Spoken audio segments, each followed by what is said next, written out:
भज भज गौर गुणगान हरि नाम भज भजन नित्यानंद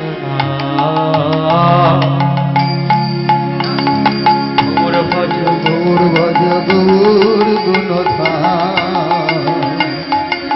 नाम भज नित्यानंद गौर भज भज गौर गुणगान नाम भज नित्यानंद गौर भज गौर गुणधाम नाम भज नित्यानंद नित्यानंद सावर मोने दयानंद नित्यानंद सवार मोने दयानंद नित्यानंद सावर मोने दयानंद नित्यानंद सावर मोने दयानंद गौर भज निताय भज भज निताय गुणगान नाम भज हरि नाम भज भज नित्यानंद गौर भज नित्यानंद नाम भज नित्यानंद अखंड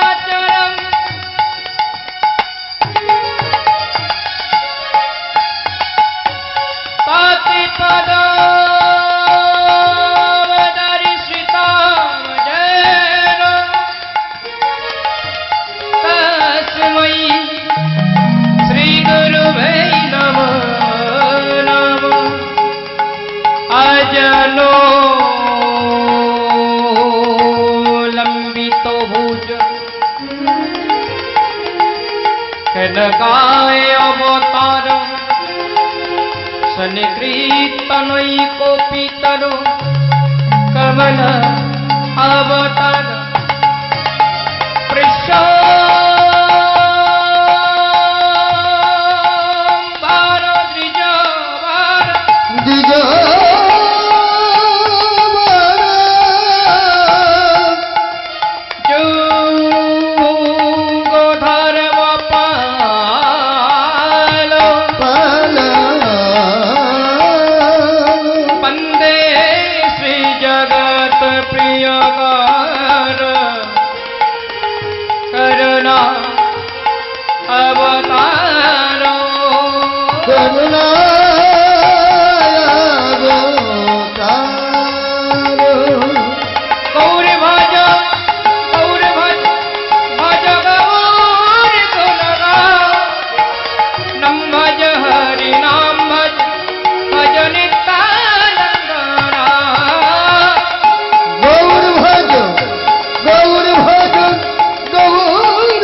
गणन जैनो सलाकाया चक्षुरो मिलितं जन तस्मै श्री गुरुवे नमः गुरु ब्रह्मा गुरु विष्णु गुरु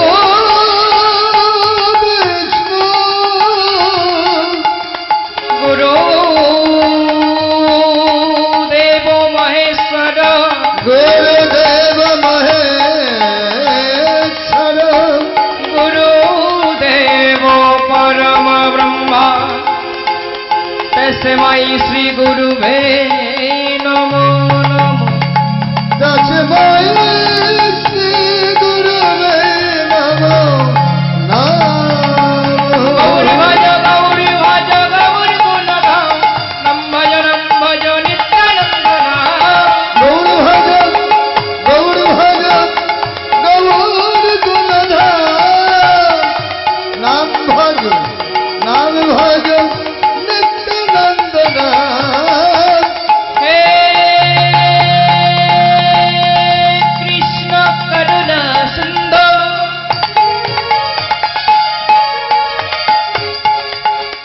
দীনবন্ধু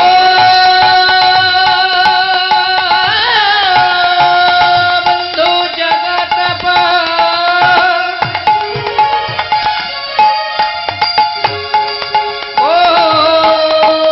গোপেশ গোপিকাকান্ত রাধাকান্ত নমস্তুতে। মুখম করতি বাচলম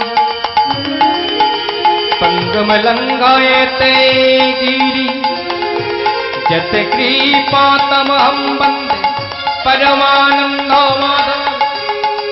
পঞ্চাকল্পতরুভস্ম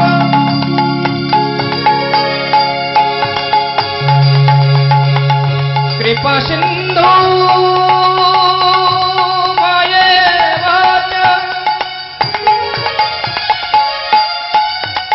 পতিতানাং পাবনেভ্যো সর্বসাধু গুরু বৈষ্ণবে ভৈ নমঃ। রাম গৌর ভজ ভজ গৌর ভজ ভজ গৌর গুণধাম, নাম ভজ হরি নাম ভজ ভজ নিত্যানন্দ নাম। গৌর ভজ গৌর ভজ গৌর গুণধাম, নাম ভজ হরি নাম ভজ নিত্যানন্দ নাম। গৌর ভজ গৌর ভজ ভজ গৌর গুণধাম, নাম ভজ হরি নাম ভজ ভজ নিত্যানন্দ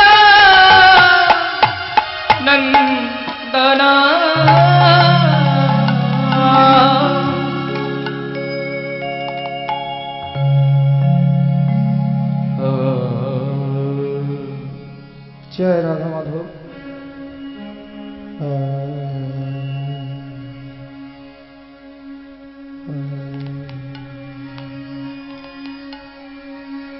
অজানো লম্বিত ভোজ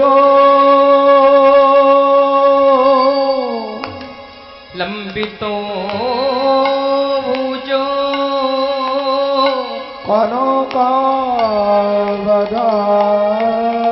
কনকাবদাত অবদাত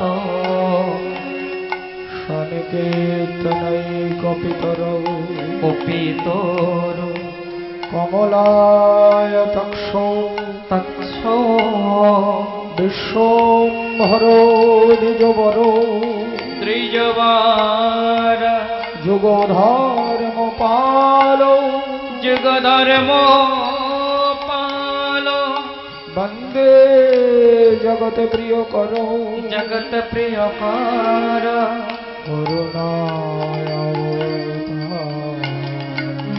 করুণায়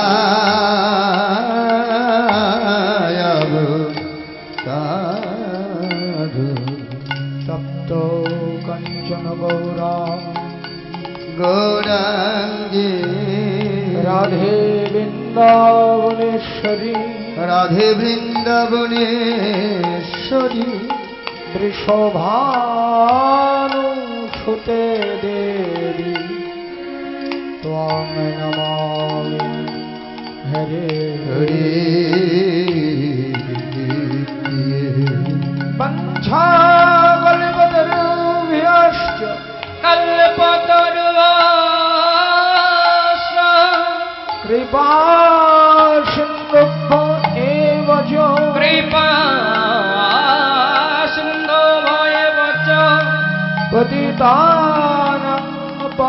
মুনেভ্যো সর্বসাধু গুরু বৈষ্ণবেভ্যো নমো নমো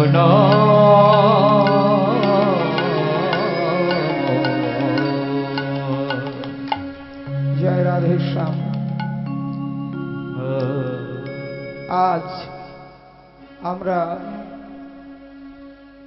যে গৃহ প্রাঙ্গণে উপস্থিত হয়েছি, এই গৃহের গৃহস্বামী যে আমাদের অত্যন্ত প্রিয়জন,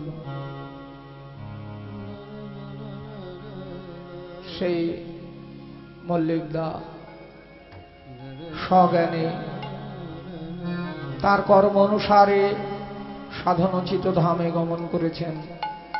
তার সুযোগ্য পুত্র কন্যাগণ নিকট আত্মীয়জন আজ তার পারলৌকিক ক্রিয়াদি সুসম্পন্ন করছেন। আমাদের হিন্দু শাস্ত্র অনুসারে ভগবানের লীলা গুণকীর্তন এটাও আদ্য শ্রাদ্ধের একটি অঙ্গ বিশেষ। তাই যাদের যেমন সামর্থ্য অনুসারে ভগবানের নাম কীর্তনের আয়োজন করে থাকে, এ বাড়ির ছেলে মেয়ে বা সবাই আত্মীয় স্বজন তারাও সেই আয়োজনের ত্রুটি রাখেন নাই। এখানে আমরা যারা সমাগত আছি সবাই ভগবানের চরণে প্রার্থনা জানাবো, যে মানুষটা আজ আর আমাদের মধ্যে নাই, তার সেই বিদেহী আত্মা যেন পরমাত্মা গৌর গোবিন্দের রাতুল চরণে একটুখানি জায়গা পায়। নিতাই গৌর সীতানাথ ব্রহ্মানন্দে গৌর হরি হরি বল। জয় রাধে শ্যাম। নিতাই গৌর হরি বল। কি পালা গাইব, ভগবানের কোন লীলা গাইব, একটু বলতে হবে। কি বিষয় প্রভাসযোগ্য।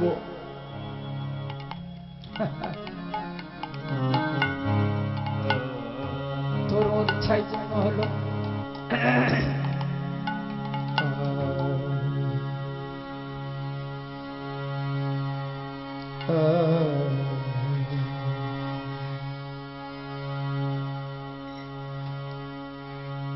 ছড়ি গেল গোরা ও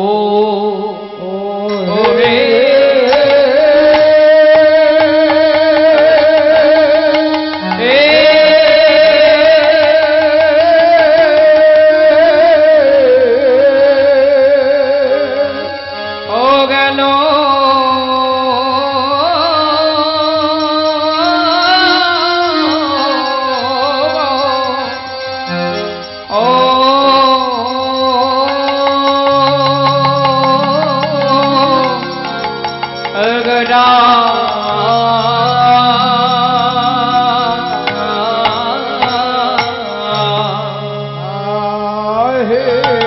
আজ গেল সোনা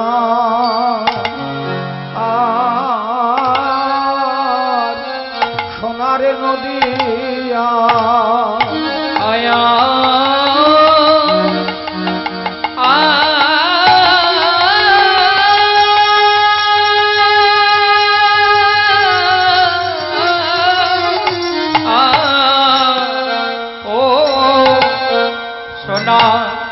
नदिया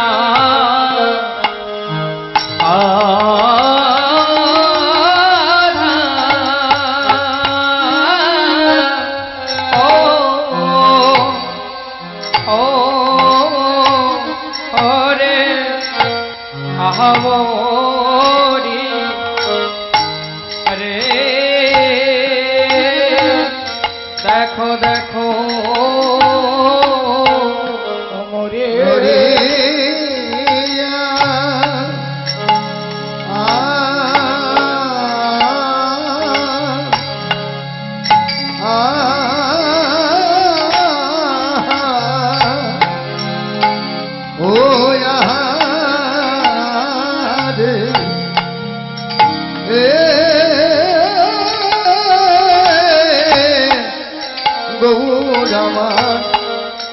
ছাড়ি গেল ও ও গেল সোনার নদিয়া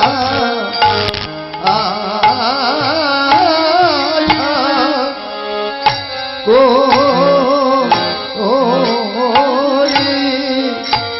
আহামরি ছাড়ি গেল ওমরিয়া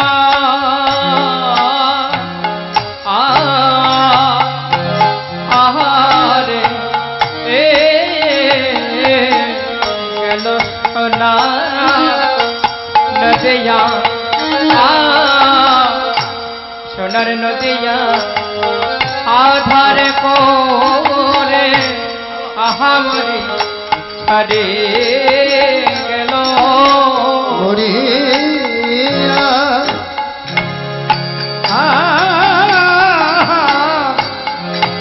ও আহারে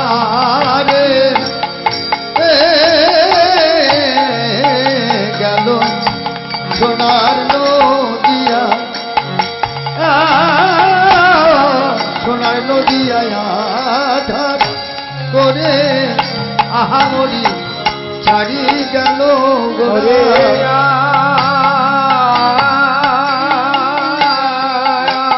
রে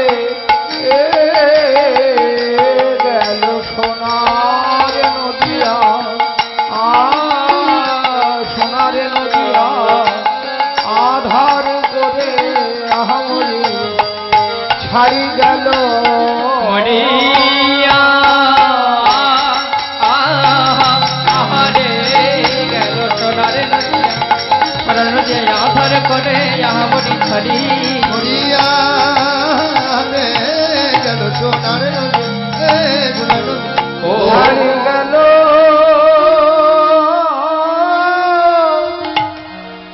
আমারি গোরা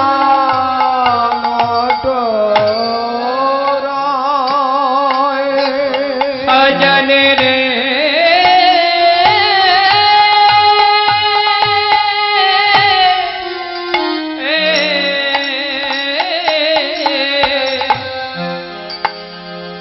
ওরে ছাড়ি গেল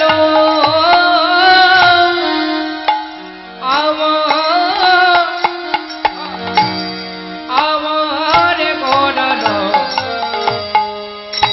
নটোরা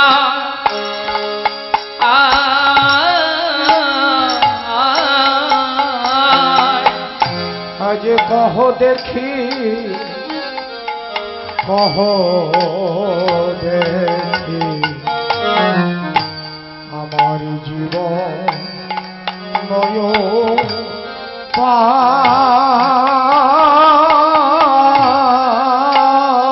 আজ কহ দেখি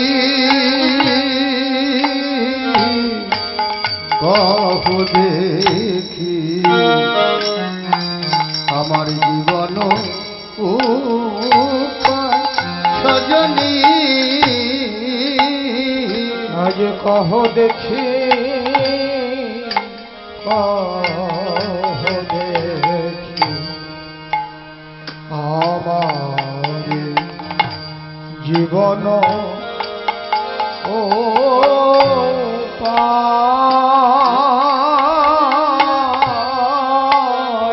আজ কহ দেখে আজ কহ দেখে আমার জীবন ও পা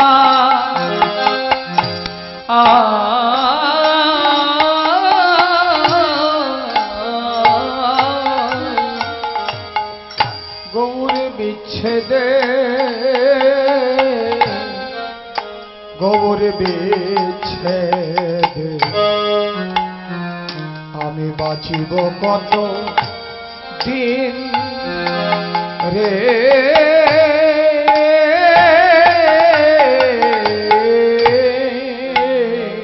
গৌর বিচ্ছেদে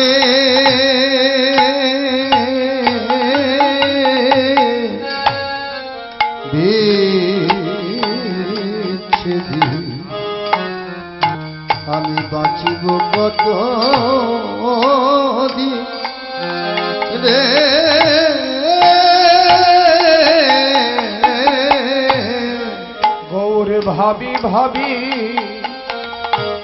গৌরে ভাবি ভাবি আমার তনু ভেলো হীন রে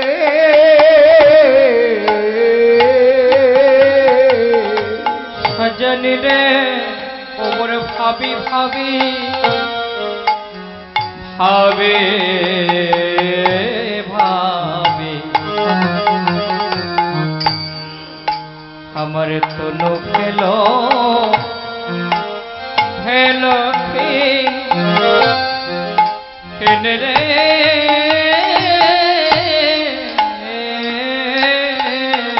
প্রাণে বাজব না রে প্রাণে বাজিব না রে প্রাণে বাজব না রে আমি প্রাণে বাঁচব না রে বলে গৌরে হারা হয়ে কেমনে বাঁচিব প্রাণে বাজব না রে গৌর হারা হয়ে কেমনে বাঁচিব প্রাণে বাজিব না রে কবর হারাইয়ে প্রাণে কেমনে বাঁচিব প্রাণে বাঁচব না রে গৌরে হারা হয়ে কেমনে বাঁচব যদি প্রাণের গৌর ছেড়ে গেল হারা হয়ে কেমনে যদি বাঁচিব প্রাণের গৌর ছেড়ে গেল হারা হয়ে যদি প্রাণের গৌর ছেড়ে গেল হারা হয়ে কেমনে যদি প্রাণের বাঁচিব গৌর ছেড়ে গেল হারা হয়ে কেমনে বাঁচিব প্রাণে বাঁচিব বা কেমনে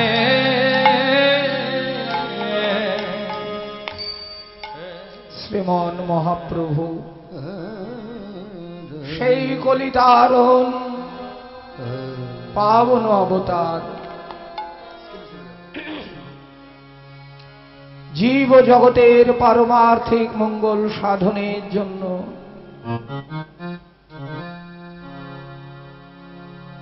কলির জ্ঞান অন্ধ জীব কলির কাম অন্ধ জীব কলির কৃষ্ণ ভোলা জীব অনাদি অনন্তকালের পাপ পঙ্কিলতায় নিমজ্জিত জীব তাদের পারমার্থিক মঙ্গল সাধনের জন্য তাদের কৃপা করুণা করবার জন্য সেই ভগবান ধুলার ধরণীতে মনুষ্য দেহ ধারণ করে কলির স্বল্প পরমায়ু সম্পন্ন জীব তাদের পারমার্থিক মঙ্গলের জন্য সেই গোলক থেকে ভূলোকে নেমে এলেন প্রাণ গৌর সুন্দর হরিনাম প্রেম দান করে কলির ত্রিতাপ দগ্ধ জীব সংসারের ত্রিতাপ জ্বালায় দগিতভূত জীব তাদেরকে মুক্তির পথ দেখালেন মধুমাখা কৃষ্ণ নাম হরিনামই হলো জীবের একমাত্র পরম উপায়। তাই চৈতন্য চরিতামৃতে কৃষ্ণদাস কবিরাজ গোস্বামী পাদ এক স্থানে বর্ণনা করেছেন মহাপ্রভুর সঙ্গে রায় রামানন্দ এবং স্বরূপ দামোদরের যখন কথোপকথন হচ্ছে সমস্ত ভক্তগণ মহাপ্রভুকে জিজ্ঞাসা করলেন, প্রভু এই কলিজীবের উপায় কি, গতি কি? মহাপ্রভু স্বরূপ রামানন্দ রায়কে বললেন, হর্ষে প্রভু কহে শোনো স্বরূপ রাম রায়, কলৌ সংকীর্তন জীবের পরম উপায়। একমাত্র হরিনামই হচ্ছে এই কলির ত্রিতাপ দগ্ধ জীবের মুক্তির পথ। হরের নামৈব হরের নামৈব কেবলম কলৌ নাস্তিব্য নাস্তিব্য নাস্তিব্য গতির অন্যথা। মহাপ্রভু তিন সত্য করে বললেন, নাস্তিব্য নাস্তিব্য নাস্তিব্য, গতি নাই গতি নাই গতি নাই। কলিজীবের হরিনাম ছাড়া কোনো গতি নাই। কেননা কলির জীবের পরমায়ু খুব অল্প। সত্য ত্রেতা দাপর বিগত তিনটি যুগে মানুষের পরমায়ু অনেক বেশি ছিল। তারা অনেক দিন ধরে ভগবানের সাধনা করে, তপস্যা করে, ধ্যান করে ভগবানকে সন্তুষ্ট করেছে। কিন্তু কলির জীব, শাস্ত্র নিরূপণ করে দিয়েছে 120 বৎসর কলিজীবের পরমায়ু। কিন্তু বিচার করলে দেখা যায়, বিচার কি আমরা চোখেই দেখতে পাই, 120 বৎসর পর্যন্ত কয়জন যায়? যদিও বা যায়, নানা রোগ ব্যাধিতে ভুগে। একটা প্রবাদ প্রচলিত আছে, বল বুদ্ধি ভরসা 40 গেলে ফর্সা। 40 বৎসর পর্যন্ত আমাদের দেহের কোনো ব্যাধি খুব একটা আক্রান্ত করে না। 40 বৎসর পর্যন্ত আমরা সবল সুস্থভাবে, আমরা ভাবি এই রকম ভাবেই আমাদের দিন যাবে, কিন্তু না। তারপরে ব্যাধির মন্দির হয়, নানা ব্যাধি এসে দেহে আশ্রয় করে। তখন সেই দেহের যন্ত্রণা ভোগ করবে না ভগবানের সাধনা করবে?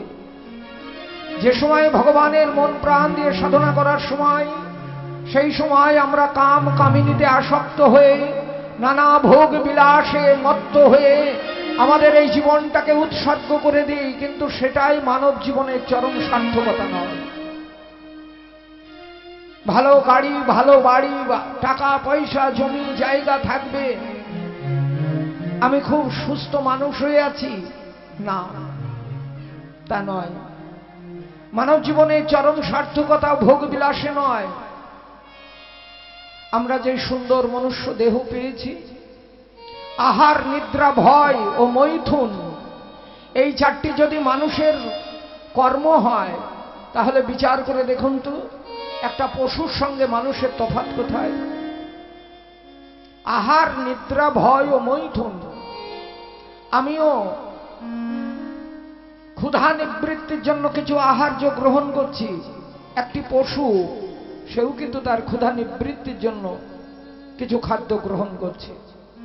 কিন্তু বিচার করলে দেখা যায় একটা পশুর কিন্তু খাদ্যাখাদ্যের বিচার আছে। একটি নিরামিষাশী পশু, যেমন গরু বা হাতি, তাদেরকে যদি এক গাদা মাংস দেওয়া যায়, ওরা খাবে? খাবে না। পশু তো, ওরা তো পশু, ওদের খেয়ে নেওয়া উচিত, কিন্তু খেলো না। পক্ষান্তরে একটি বাঘ বা সিংহ গরুকে যেমন করে কচি ঘাস, বিচুলি, খোল, ম্যাশ ইত্যাদি দিয়ে সুন্দর করে গরুকে যেমন খেতে দেওয়া হয়, তেমন করে কচি ঘাস, বিচুলি, খোল, ম্যাশ, চিটে গুড় ইত্যাদি দিয়ে সুন্দর করে মাখিয়ে বাঘ বা সিংহকে যদি দেওয়া যায়, খাবে ওরা? খাবে না। তাহলে পশু হলেও এদের খাদ্যাখাদ্যের বিচার আছে। কিন্তু আমি মানুষ, সর্বশ্রেষ্ঠ জীব বলে আমি দাবি করি, আমার কিন্তু কোনো খাদ্যাখাদ্যের বিচার নেই। গেল আহার। এবার নিদ্রা। আমিও দেহের শ্রম দূরীভূত করবার জন্য ঘুমাচ্ছি, দেহের ক্লান্তি মিটে গেল। একটি পশু, সেও কিন্তু দেহের ক্লান্তি দূরীভূত করবার জন্য সেও ঘুমাচ্ছে। ভয়, বাঘের ভয়, ভূতের ভয়, সাপের ভয়, ওগুলো ভয় না। আমরা সবাই মৃত্যু ভয়ে জর্জরিত, আমরা সবাই মৃত্যুকে ভয় করি। কিন্তু মৃত্যু না চাইলেও মৃত্যু আসবে। জগতে সত্য বস্তু এই দুটো, এক সত্য হচ্ছে ভগবানের নাম, আর এক সত্য, অবশ্যম্ভাবী সত্য হচ্ছে আমার মৃত্যু। এই পৃথিবীতে যখন জন্মগ্রহণ করেছি, মৃত্যু আমার অবশ্যম্ভাবী। মরণকে কেউ কখনো বেঁধে রাখতে পারেনি, আমিও পারবো না। অযথা মৃত্যুকে ভয় করে লাভ নাই। বিশ্বকবি রবীন্দ্রনাথ এক জায়গায় লিখেছিলেন, মরিতে চাহি না আমি সুন্দর ভুবনে, আমি মরতে চাই না। কিন্তু পরক্ষণে যখন তিনি জানলেন যে মৃত্যু অবশ্যম্ভাবী, মৃত্যুকে কেউ জয় করতে পারে না, তখন বিশ্বকবি রবীন্দ্রনাথ তিনি আবার লিখলেন, মরণ রে তুহু মম শ্যাম সম। উনি বললেন, হে মৃত্যু, তুমি আমার জীবনে আসবে আমি জানি, এটাই চরম সত্য। কিন্তু মৃত্যুকালে মানুষ কত যন্ত্রণা পায়, মৃত্যুকালে কত ভীতিজনক দৃশ্য দেখে তারা ভয়ে কাঁদে। হে মৃত্যু, তুমি আমার কাছে আসবে, কিন্তু ভয়াল ভয়ঙ্কর রূপ নিয়ে নয়, ভীষণ যন্ত্রণা দিয়ে নয়, দুঃখ দিয়ে নয়, কষ্ট দিয়ে নয়। তুমি নব ঘন শ্যাম সুন্দর রূপে ওগো মৃত্যু তুমি আমার সম্মুখে এসে দাঁড়িও।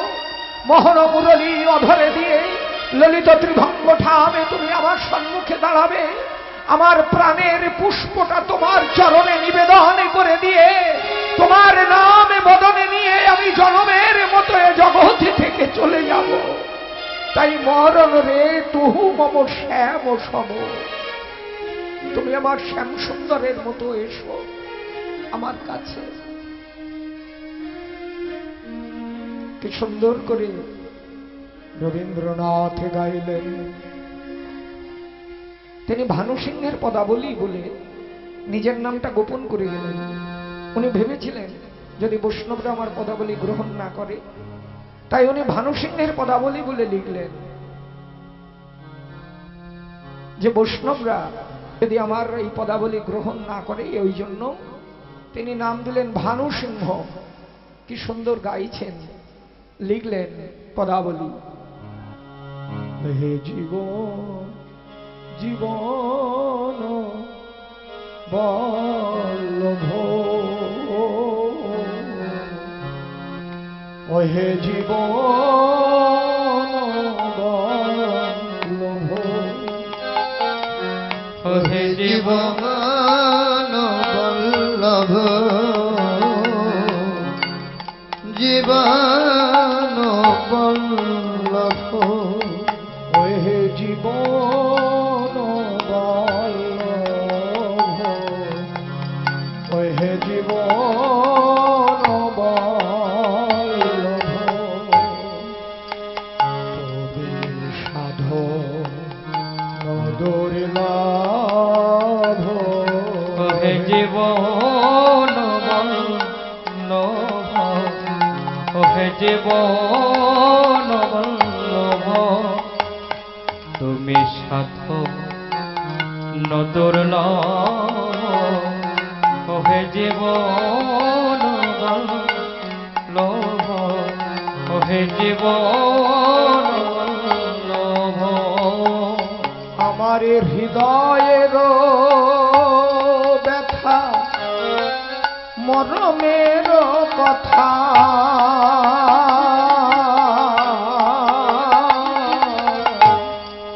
আমার হৃদয়ের ব্যথা মরমের কথা, আমার হৃদয়ের কথা মরমের ব্যথা, আমার হৃদয়ের কথা হে জীবন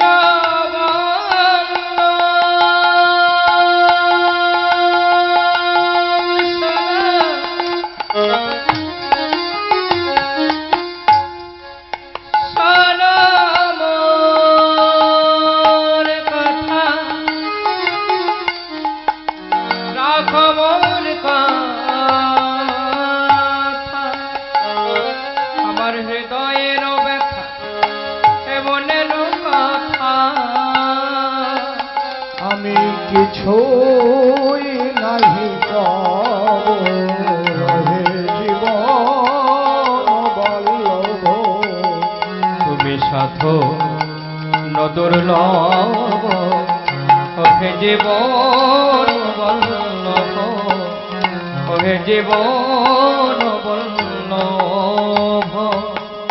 বিশ্বকবি রবীন্দ্রনাথ গাইছেন, এই সংসার পথ সংকট অতি কণ্টকময় হে,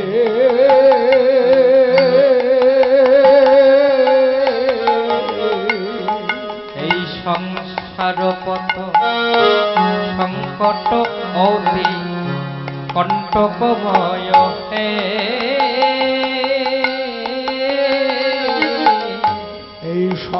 সংসার পথ সংকট অতি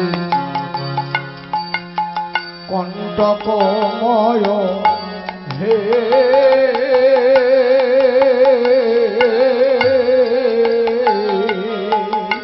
এই সংসার পথ সংকট অতি কণ্টকময় হে তুমি কৃপা করে যাহা দানিবে আমায় তুমি কৃপা করে যাহা দানিবে আমায়। তুমি প্রভু। কৃপা করে যাহা দানিবে আমায় আমি মাথায় তুলিয়া লব হে জীবন জীবন বল্লভ ওহে জীবন বল্লভ তুমি সাধু দুর্লভ ওহে জীবন বল্লভ ওহে জীবন বল্লভ এই সংসার পথে চলতে যে অপরাধী যদি করে থাকি পদে প্রভু এই সংসার জীবনে চলতে যে কত অপরাধ আমার হয়েছে অপরাধ যদি অপরাধ যদি অপরাধ যদি করে থাকি পদে না যদি করো ক্ষমা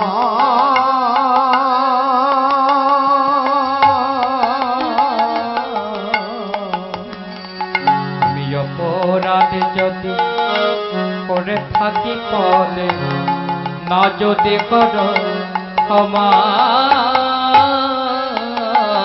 তবে পরাণ প্রিয় ওহে পরাণ প্রিয় দিও হে দিও বেদনা নব নব হে পরাণ প্রিয় হে পরাণ পরাণ হে পরাণ প্রিয় দিও হে দিও বেদনা নব নব